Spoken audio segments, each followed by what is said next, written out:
I am impressed at this graphic, at my name. Look at The that. font of my name looks like how I did it in my underwear in the military. Same font. Very That's cool, Stencil man. Jones right there, dude. Who? I am so mad at you right now because I didn't come up with Stencil Jones. But what? Who did that? Who did Stencil Dom? Yeah. Well, let's give kudos to Dominic Unless he D'Angelo. subbed it out, and which his is likely. address is 1117 1940. Send him some sliced deli meat. Kudos to Dom. Hey, interesting story, and I won't drop the name because I don't want to sound like a name dropper. I like name dropping. I'll actually drop the name at the end of the story. I'm talking to a guy, a legend, another male legend that there was a running joke all both the days that we were together that we had our dressing room that said male legend, but myself and other said male legends were in the dressing room talking, and he says, "Man, I was outside and I heard this guy cussing up a storm, but he was talking about wrestling, and he was on the phone like he had to have this answer. He had to get this question. What about Liv? What about she cleared or whatever?" He was like really going on, and he said, turns around and turns out it was Dominic D'Angelo. and he says, and I think I'm going to start doing a podcast with him.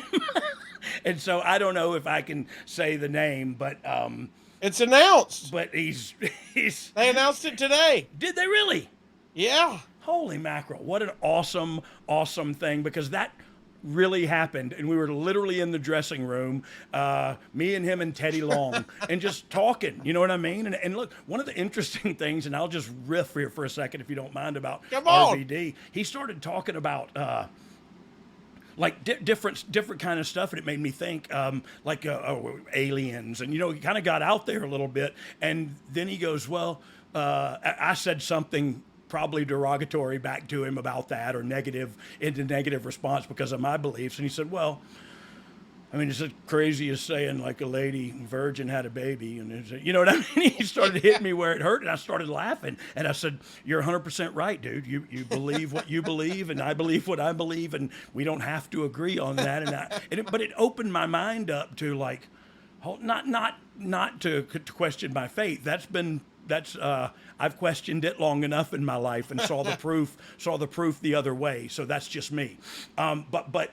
Man, it was really such a great conversation, and I thought if he has a podcast, I'll listen to it because it makes me think outside of my box, which is super cool to do and expand your horizons. Then you make up your own mind. A good friend of mine recently said, "We report, you decide." You know what I mean? So that's what I feel like. Anyway, sorry about my. I will listen to RVD's podcast. I will too. That's the story in a nutshell. Especially if it's getting straight to aliens. I need all the alien talk. Yeah. And it wasn't just that. It was. We were talking about the Mandela effect, and I love to talk about paranormal stuff, and it scares me to death. You know what I mean? It does, and so do snakes, and I love them. You know what the funny part is? I talked to Dom, and they recorded the first episode. It's Dom and RVD, and he said. The topic was Backlash 08, and they talked about Mandela effect, aliens, and snakes. So that's what you're going to get every show. I'm going to tune in. I mean, I'm liking and subscribing. If you don't like that, if you don't like it, suck it.